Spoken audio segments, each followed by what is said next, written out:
নমস্কার বন্ধুরা, আবারও আপনাদের সাথে প্রকৃতির একটি সুন্দর ভয়ঙ্কর জীবের সাথে পরিচয় করাতে চলে এসেছি।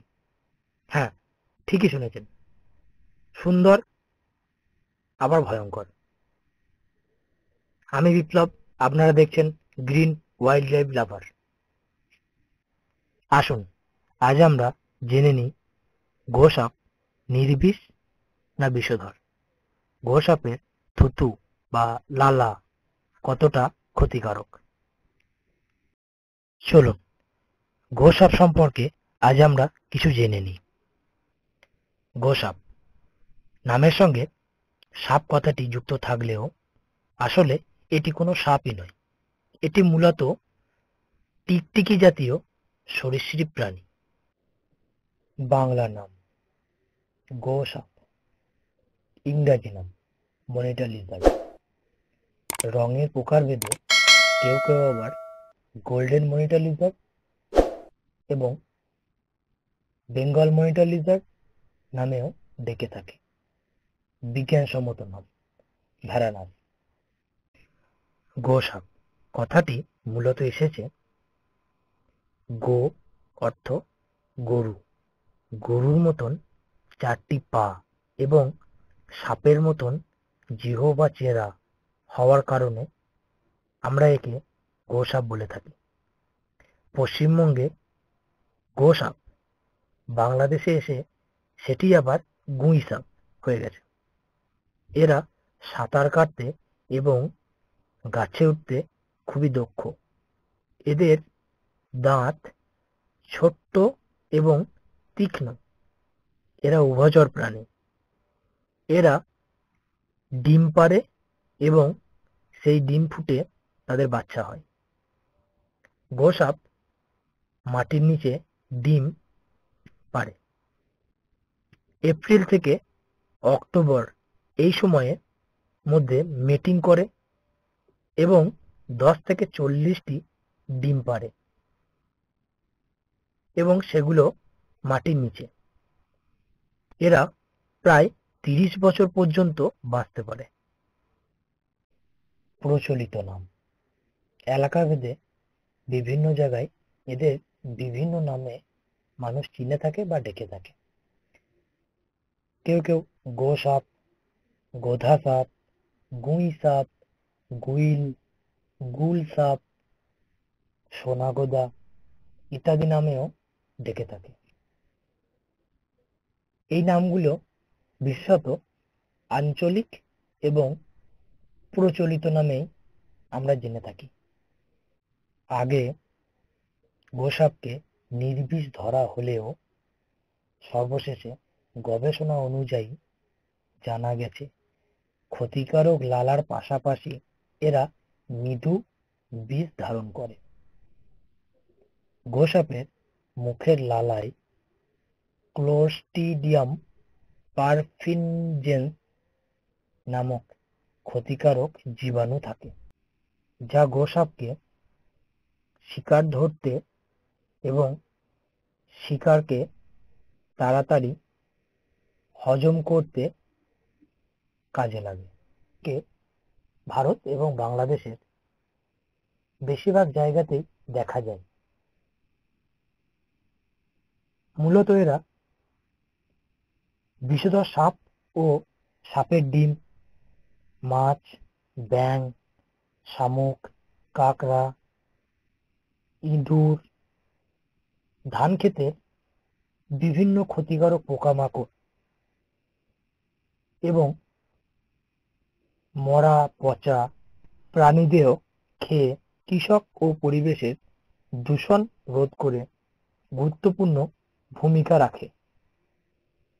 তাই এদের কৃষকদের বন্ধু ও পরিবেশের পরিচ্ছন্ন কর্মীও বলা হয়। গোসাপ আমাদের প্রকৃতির একটা বিপন্ন সৌন্দর্য। বিপন্ন বলার কারণ গত 1 দশকে এর পরিমাণ ভয়াবহভাবে কমে যাচ্ছে। একটা প্রচলিত কথা আছে, গোসাপ থুতু দেয়, সেটা গায়ে লাগলে নাকি পচে যায়। আবার গোসাপ লেজ দিয়ে বাড়ি মারলেও সেখানে পচে যায়। প্রথমত, গোসাপ থুতু দিতে পারে না, এটা সম্পূর্ণরূপে কুসংস্কার।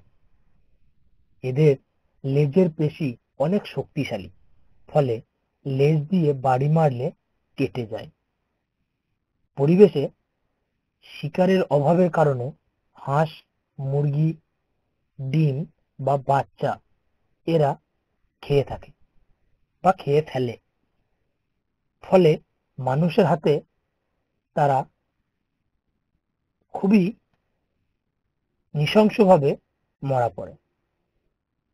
আবার বিভিন্ন সম্প্রদায়ের লোকজন গোসাপের মাংস খেয়ে থাকে। অনেক ক্ষেত্রে ওঝা বা কবিরাজ গোসাপের চামড়া দিয়ে বা গোসাপের চর্বি দিয়ে বিভিন্ন রকমের তেল বানায়, যা আদৌ কার্যকরী নয়। ফলে দিন দিন এদের সংখ্যা ক্রমশ হ্রাস পাচ্ছে। এরা হাঁস, মুরগি খেয়ে সামান্য লোকসান করে ঠিকই, কিন্তু প্রকৃতিতে বিষধর সাপ এবং সাপের ডিম, ইঁদুর ইত্যাদি বিষাক্ত ক্ষতিকারক প্রাণীদেরকে খেয়েও আমাদের উপকার করে। পরিবেশের ভারসাম্য রক্ষায় এদের ভূমিকা অনেক বেশি। গোসাপের মুখে বা লালায় ক্লোস্ট্রিডিয়াম পারফিনজেন্স নামক ক্ষতিকারক ব্যাকটেরিয়া থাকে। তাই গোসাপ কামড়ালে ক্ষতস্থান দ্রুত পচে যেতে পারে, অথবা সেই স্থানে গ্যাংগ্রিন ও হয়ে যেতে পারে। এদের লেজের পেশি অনেক শক্তিশালী ও ত্রিকোণা হওয়ায় লেজ দিয়ে বাড়ি মারলে কেটে যায় বা কেটে যাওয়ার সম্ভাবনাও থাকে অনেক সময়। অপরিচ্ছন্ন পরিবেশে থাকার কারণে লেজে অনেক ময়লা থাকে, ফলে ক্ষতস্থানে লেগে ইনফেকশনও হতে পারে। চিন্তার কোনো কারণ নেই।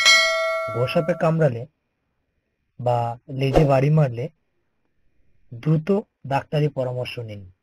এখনকার উন্নত পরিষেবা বা উন্নত স্বাস্থ্য ব্যবস্থায় সবকিছু সমাধান হবে। আজ আমরা যতটা পেরেছি গোসাপ সম্পর্কে আপনাদেরকে জানানোর চেষ্টা করেছি। আশা করি আপনারাও গোসাপ সম্পর্কে কিছু জানতে পেরেছেন। তাই আপনাদের কাছে আমাদের বিশেষ অনুরোধ, আপনারা প্রকৃতিতে গোসাপ বা যে কোনো বন্য প্রাণী মারবেন না, এবং যদি কেউ মারতে আসে তাদেরকে মারতে দেবেন না, আটকান। প্রকৃতি বাঁচানো আমার আপনার কর্তব্য।